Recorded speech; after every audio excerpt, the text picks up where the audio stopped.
Hello जी, good good morning. कैसे हैं हमरे टाइगर टाइग्रेस? एकदम मस्त टीप टाप 7 स्टार हैं कि नहीं? आइए मिल के करना है हम लोग को एकदम करंटवा के साथ जोरदार अफेयर। इसको कोना में ले जाना है। अब पूछना है इससे कि सुना है करंटवा का विचार। आज तू झटका देवा कि हमर झटका लेवा तू से बताब। हाँ, जम के आज इसको सुताई करना है, इसका छोड़ना नहीं है ससुरा को। रोज खूब परेशान किया हुआ है, दिवाली के दिन भी नहीं छोड़ा। कहता है का आज नहीं, आज हमको छोड़ दीजिएगा तो कल दूठो दिवाली मनवा डालेंगे आपसे। हम क्या टेंशन काहे लेता है रे? हैं? टेंशन में तो तुमको रहना चाहिए, हम तो तुमको छोड़ेंगे नहीं। फिर तू काहे चिंता में है? हैं? टेंशन ना ले। अच्छा, दिवालियों के दिन नहीं छोड़िएगा, बाद में टोन बदल गया इसका। ना कैसे छोड़ देंगे तुमको? चल चल। स्वागत करते हैं हम आपका, हमरे दुर्गा काली करण अर्जुन, हमरे गोलगप्पा जिलेबी, हमरे लिट्टी चोखा, आपके अपने एक बिहारी सब पे भारी परिवार में। आइए पड़ जाएं सब पर भारी हम लोग, करोड़िया करोड़िया मुस्की बिखेर के। दुनिया में सबसे बड़का जो जुलुम लगता है आदमी लोग को, वो है का मुस्कुराना। बाप रे बाप, मुस्कुरा दे तो जुलुम हो जाए जुलुम एकदम। कहिए मुस्कुराने के लिए किसी को ना, आप कहिए जरा जाके, पता चलेगा बाप रे बाप। पहले तो कौन विपत पड़ गया, पहले सोचेगा कि मुस्कुराना का होता है, उसके बाद अंदर से ऊह निकलेगा, फिर लगेगा कौन विपत पड़ गया। 4-5 मिनट इसी में निकाल देगा। फिर मुहूर्त सोचता है, अरे ठिठियाओगे नहीं का? हम्म, हम्म, बस मुस्की कहाँ खोपचा में सबका गुम हो गया है, पते नहीं चलता है। हाँ, जैसे जैसे बड़का होते जाते हैं, लुटिया डुबैले जाते हैं, हंसना मुस्कुराना तो लोग भूलिए गए। इसीलिए हम लोग हैं जोरदार, खुल के मुस्कुराते हैं। है कि नहीं? जीवन का असली मजा उसमें है, आप मुस्कुरा भी ना पाए, ऐसा कैसा जीवन जी रहे हैं? है कि नहीं? आइए शुरू हो जाते हैं। करोड़िया करोड़िया मुस्की बिखेर दिया जाए परिवार में। सुनिए, कछु सुनाते हैं हम आपको, सुनिए सुनिए। का है कि एक बार होता का है, हुआ तो बड़का जुलुम। अब हुआ का, एक ठो आदमी का वाइफ को किडनैप कर लिया गुंड वालों। गुंड वालों किडनैप करके ले गया। अब फोन किया इसको, फिर इसका हस्बैंड को, कि सुनो, तुम्हारा वाइफ को हम लोग किडनैप कर लिए हैं। 24 घंटा में अगर इतना रुपया नहीं पहुंचाया है ना इस जगह पर, तो बस बुझ लेना टपका डालेंगे। हस्बैंड जो था चुपचाप कुछ नहीं बोला। 24 घंटा के बाद ना वो आया ना पैसा आया। फिर उसे फोन किया, अरे तुमको समझ में नहीं आया का रे? चलो 24 घंटा का और टाइम देते हैं। नहीं पहुंचाया ना पैसा, तो इसका टुकड़ा टुकड़ा कर डालेंगे और तुमको बोरी में पैक करके भेज देंगे। वो तैयो चुप, ओकरा मुंह से कुछ निकलबे नहीं करे, एकदम चुप। फिर वो 24 घंटा पार हो गया, काहे के लिए वो जाएगा? मस्त अपना रूम में बैठा हुआ था। पते नहीं चल रहा है किडनैपर सबको कि हो का रहा है। फिर वो लोग सोचा कहा हो गया रे, हम लोग कुछ गलत डिमांड तो नहीं ना कर लिए। उसमें से एक समझदार था किडनैपर, वो फिर से फोन लगाया, दूसरा दूसरा किडनैपर में से दूसरा कोई। कहा कि सुनो, अगर पैसा अभी तुम 5 घंटा में नहीं पहुंचाया है ना, तो तुम्हारी वाइफ को सही सलामत वापस भेज देंगे। तब जोर से ही चिल्लाया, है डराता किसको है रे? बोलो कहाँ पैसा लेके आना है, अभी लेकर आते हैं। हाँ, जय हो जय हो। गया पैसवा लेके गया होगा उसके बाद। जमाना बड़ा बड़ा जुल्म हो गया है। आइए पढ़ा जाए हम लोग का खासम खास बात। मैं अपनी जिंदगी में बार बार असफल हुआ हूँ और इसीलिए मैं आज सफल हो पाया हूँ, कहते हैं माइकल जॉर्डन। विचार कीजिएगा आप इस पर, क्यों काहे ऐसा कहते हैं। इसको अपने लाइफ पर अप्लाई करने का ट्राई कीजिएगा, है कि नहीं। आइए अब हम लोग बढ़े अपना अफेयर की तरफ करंटवा के साथ में। आज का जो टॉपिक है वो है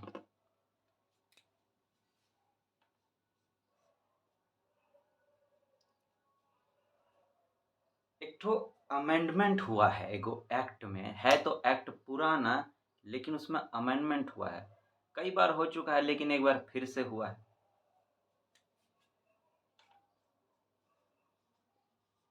forest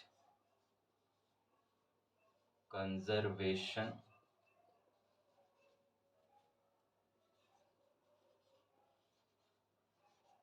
amendment act 2023। Forest act बहुत बना है। शुरुआत बात करें तो अंग्रेजों सबके टाइम में 1865 में पहला फॉरेस्ट के प्रति एक्ट बनाया गया था। फिर इंडिया जब आज़ाद भी हो गया तो 1956 में बना, फिर 1980 में बना, अब फिर 16 में अमेंडमेंट भी हुआ 2016 में, अब फिर 2023 में ही नया अमेंडमेंट। आप जानते हैं कि एक्ट तब पहले तो बिल लाया जाता है, वो दोनों सदन में पारित हो गया, लोकसभा राज्यसभा में, फिर प्रेसिडेंट का सिग्नेचर हो गया तो एक्ट बन जाता है। तो ये अमेंडमेंट पास हो गया है और एक्ट भी बन गया है। मेंस एग्जाम में अक्सर इस तरह का जो कुछ नया अगर होता है तो पूछ लिया जाता है। इन्वायरमेंट GS3 जब आप देखेंगे अपना तो उसमें सिलेबस है environment and disaster management. Environment conservation भी एक पोर्शन है उसमें, बायोडाइवर्सिटी कंजर्वेशन उसमें जो है ये उसके लिए इम्पोर्टेंट टॉपिक हो गया है। प्रीलिम्स में भी कभी कभी का अमेंडमेंट हुआ है ऐसा तो नहीं, लेकिन फॉरेस्ट कंजर्वेशन एक्ट सबसे संबंधित क्वेश्चन पूछ लिया जाता है कभी कभी। फॉरेस्ट कंजर्वेशन एक्ट 1980 जो हुआ था, बना था, उस पर पूछा गया था। आइए जरा इसको देखते हैं, अलग अलग पॉइंट पे डिस्कशन करते हैं कि प्रीलिम्स का भी काम हो जाए, मेंस का भी काम हो जाए। तो हम लोग इस पर कुछ नहीं लिखेंगे, काहे कि ये तो है अपने आप में मतलब एक दूसरे तरह का टॉपिक है, इसका पॉइंट वाइज मेंस के लिए नोट बनाने का जरूरत। लेकिन हम जो डिस्कस करेंगे वो दोनों का काम हो जाएगा, आप उसको लिख सकते हैं। सबसे पहले बात करते हैं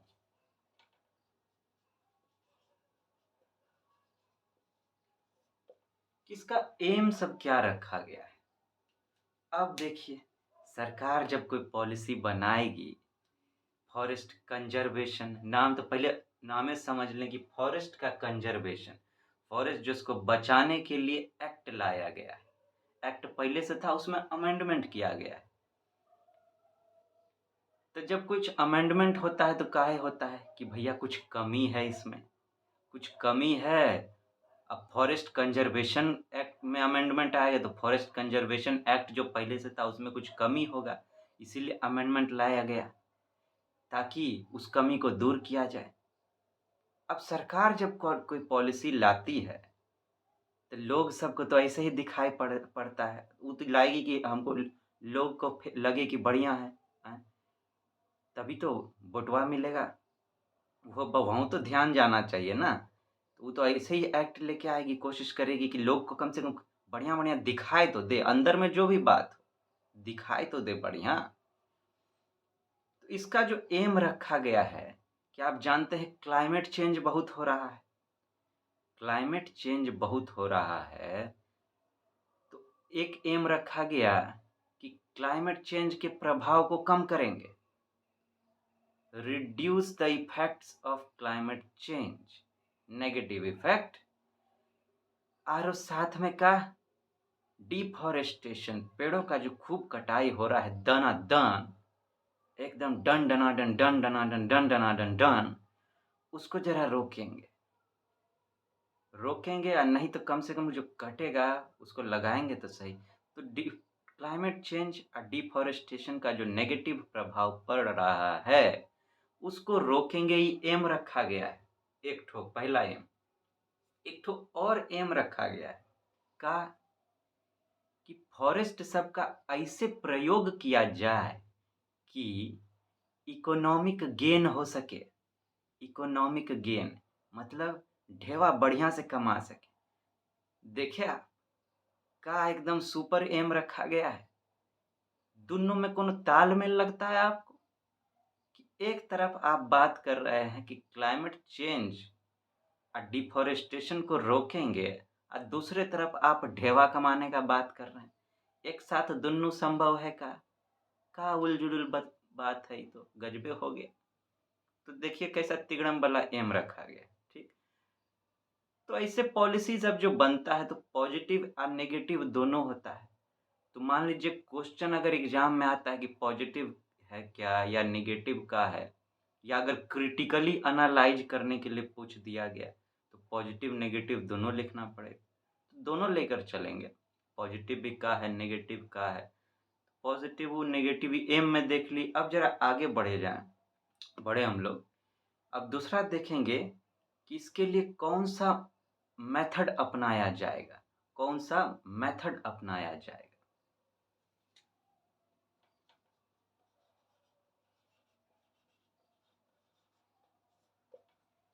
इस एम को पूरा करने के लिए कौन सा मेथड अपनाया जाएगा।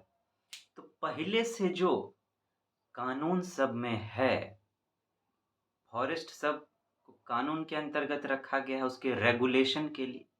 तो इस अमेंडमेंट में किया ही गया है कि वो जो रेगुलेशन के अंतर्गत, लॉ के अंतर्गत फॉरेस्ट सब है, फॉरेस्ट को लॉ सबसे बाहर निकाल लेंगे। अब लॉ के अंतर्गत फॉरेस्ट का कंजर्वेशन नहीं होगा, अलग से किया जाएगा। देख रहे हैं का रखा गया गजब। तो ये जो आपको दिखेगा कि remove forest from the existing laws, ये तो खाली एक के एम को पूरा करते हुए दिखाई दे रहा है कि इकोनॉमिक गेन वाला आपका है। अगर आप रेगुलेशन हटा देंगे तो जिसको जैसे मन वैसे कटाई कर डालेगा भैया। आए तो आपका इकोनॉमिक गेन तो आपका हो जाएगा, लेकिन क्लाइमेट चेंज, आप डिफॉरेस्टेशन वाला मामला कहाँ गया। तो देखिए तिगड़म, देखिए पॉलिसी सबका समझना पड़ेगा इसे। तो ये मेथड अपनाया गया है कि कानूनों से निकाल लेंगे और अपने हिसाब से रेगुलेट करेंगे। सेंट्रल गवर्नमेंट अपने हिसाब से रेगुलेट करेगी उसको। तो ये मेथड है। अब आगे बढ़ते हैं कि किस किस पर अप्लाई होगा। ये जो अमेंडमेंट एक्ट आया है किस पर अप्लाई होगा।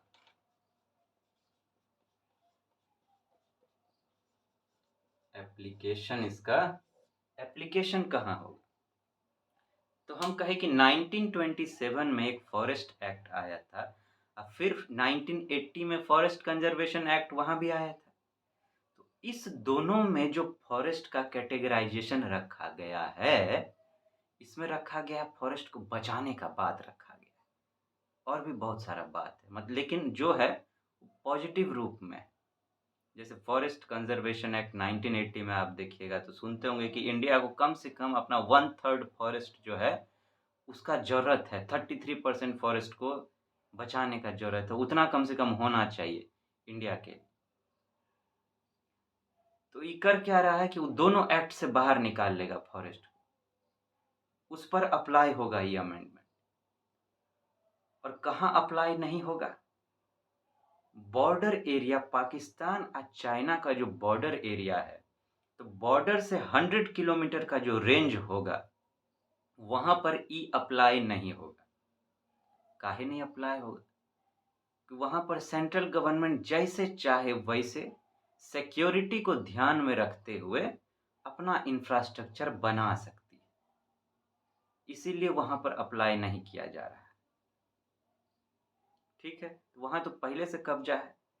चलो वहाँ तो वो भी एक तरह से देखिए, चलिए वो तो सिक्योरिटी का मामला एक हद तक ठीक लग रहा है, लेकिन बाकी आप कंजर्वेशन से निकाल रहे हैं, वो बात हुआ। ठीक, यहाँ पर अप्लाई होगा, कहाँ अप्लाई नहीं होगा, एप्लीकेशन का है वो हम लोग देख लिए। अब जरा आगे बढ़े कि ये लाया काहे गया है।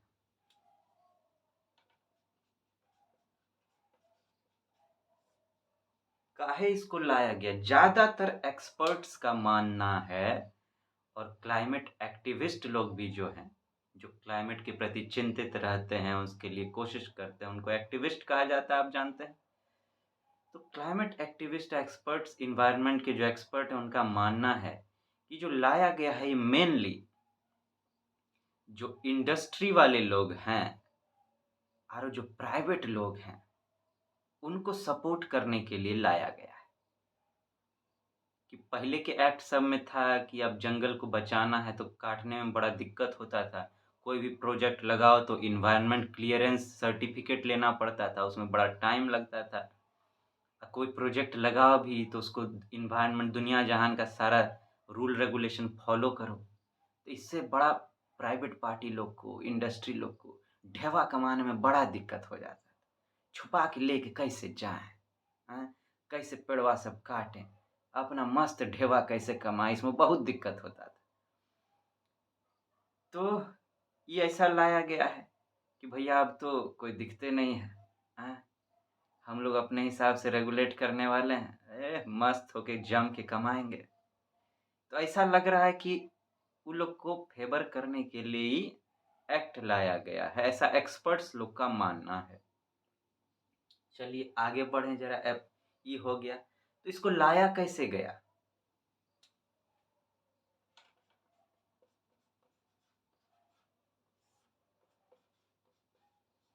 लाया कैसे गया, एक जॉइंट पार्लियामेंट्री कमेटी बिठाया गया। काहे कि जब ड्राफ्ट बना था कि इसमें का होगा, पब्लिक रिव्यू के लिए गया कि आप लोग बताइए, तो बहुत सारा प्रोटेस्ट हुआ, बहुत सारा इसके प्रति नेगेटिव कमेंट भी आया कि इससे ये दिक्कत हो जाएगा, ये दिक्कत हो जाएगा, बहुत सारा बात कहा गया। जैसे कि हमारे लोग आदिवासी लोग जो हैं उन लोग को दिक्कत हो जाएगा, जंगल में रहते हैं, आप पेड़ काट डालिएगा, वो लोग कहाँ जाएंगे, उन लोग को कॉम्पेंसेशन तक ठीक से नहीं मिलता है। तो ये सब नेगेटिव कमेंट सब आया, तो उस पर इस बिल को जॉइंट पार्लियामेंट्री कमेटी को भेज दिया गया। जॉइंट पार्लियामेंट्री कमेटी का होता है जिसमें लोकसभा राज्यसभा दोनों के सदस्य होंगे, और जो मेन जो हमारे जो गवर्निंग पार्टी हैं, जिनका सरकार है, वो उनके लोग, साथ में अपोजिशन के लोग भी होंगे। तो 31 मेंबर का जॉइंट पार्लियामेंट्री कमेटी बनाया गया, 31 मेंबर, लेकिन उसमें खाली 6 गो अपोजिशन पार्टी का मेंबर था। बताइए, 31 में 6 गो दूसरा, 25 गो अपना। आपको लगता है कि कोनो काम करेगा ये है? कुछ फायदा नहीं हुआ। वो लोग नेगेटिव बात बोले, अपोजिशन लोग, साथ में पब्लिक भी बहुत सारा नेगेटिव बात बोलबे किया था। तो ऐसा इसीलिए किया गया कि नेगेटिव बात का उन्हें प्रभाव ही नहीं पड़े उस पर, उसको इग्नोर मार दिया जाए एकदम। तो ये लोग वापस से जॉइंट पार्लियामेंट्री, आप तो बुझिए गए कि कैसा वापस से बना के देगा। बढ़िया बढ़िया सब कह दिया, दोनों सदन से पास हो गया, प्रेसिडेंट का साइन हो गया, एक्ट बन के आ गया। तो ये देखिए कहाँ कहाँ कितना कितना फॉल्ट हो रहा है। ठीक, अब आगे बढ़ें और क्या इसमें गड़बड़ हुआ है।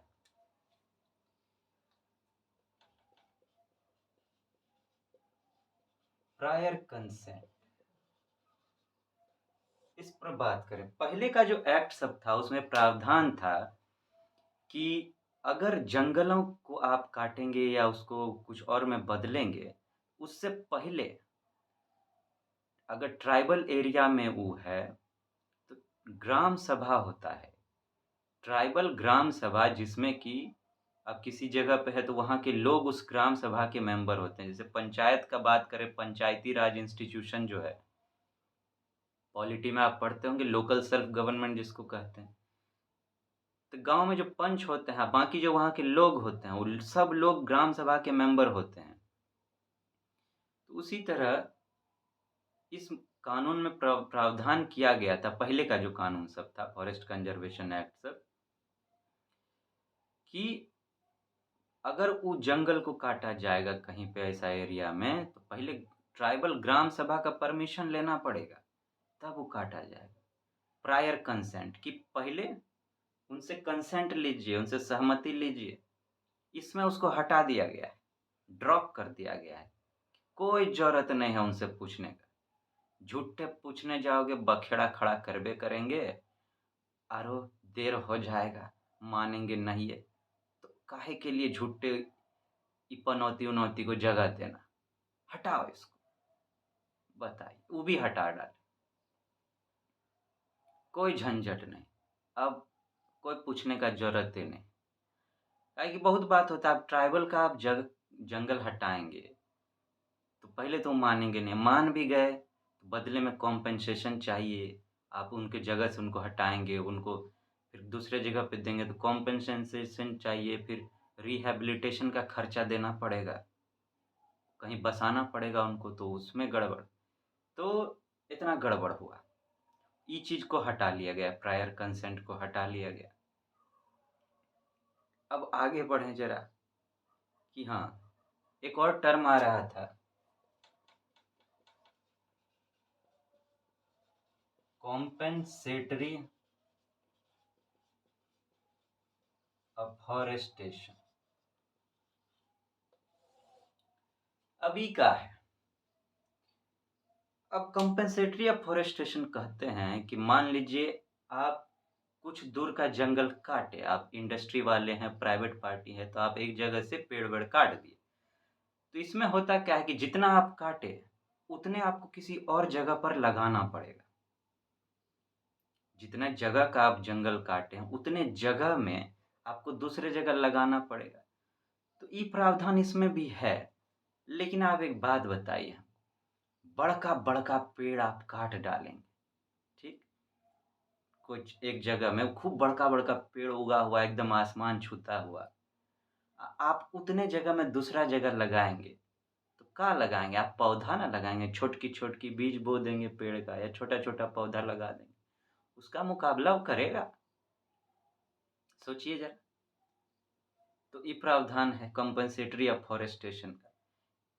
इसमें होता है क्या, एगो फंड बनाया जाता है, कॉम्पेंसेटरी अफॉरेस्टेशन फंड है।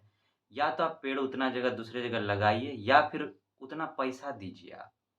पैसा दीजिए ताकि सरकार दूसरे जगह लगा सके, ठीक? तो एक दोनों बात है। आगे बढ़ते हैं कि आगे का है। हाँ,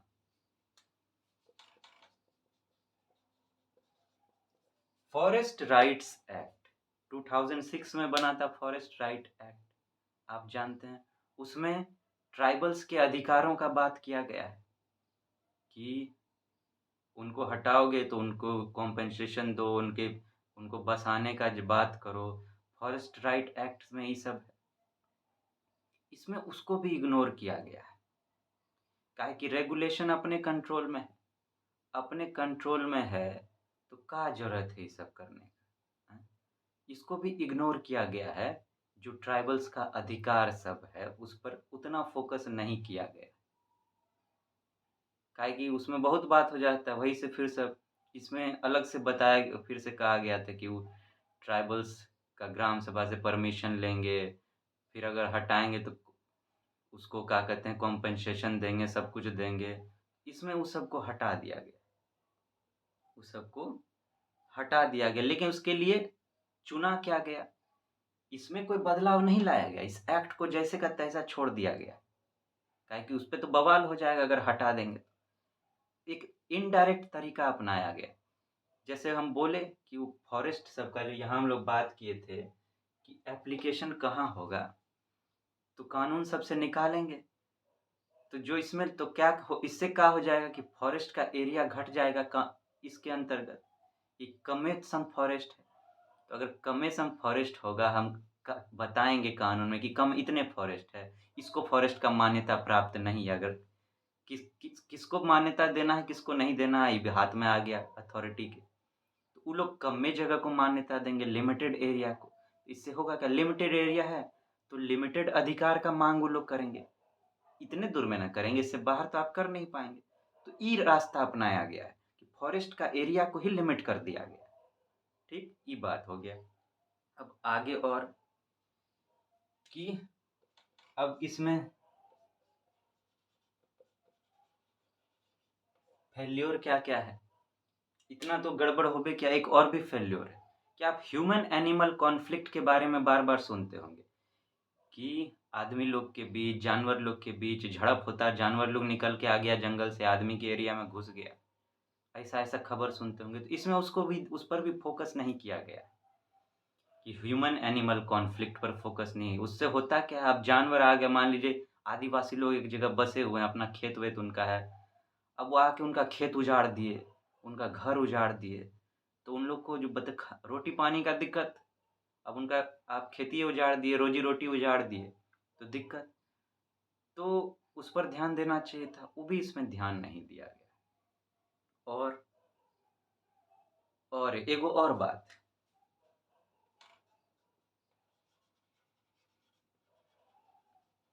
कुछ एक दो तो छोटा, इतना तो चैलेंज है ही है, लेकिन छोटा स्पेशल के लिए हम लिख दिए। स्पेशल एक था ह्यूमन एनिमल कॉन्फ्लिक्ट, तो ये अलग से, वैसे इसमें से भी निकाल के आप इधर डाल लीजिएगा अपना वो पॉजिटिव नेगेटिव में, प्रॉस एंड कॉन्स जो उसको कहते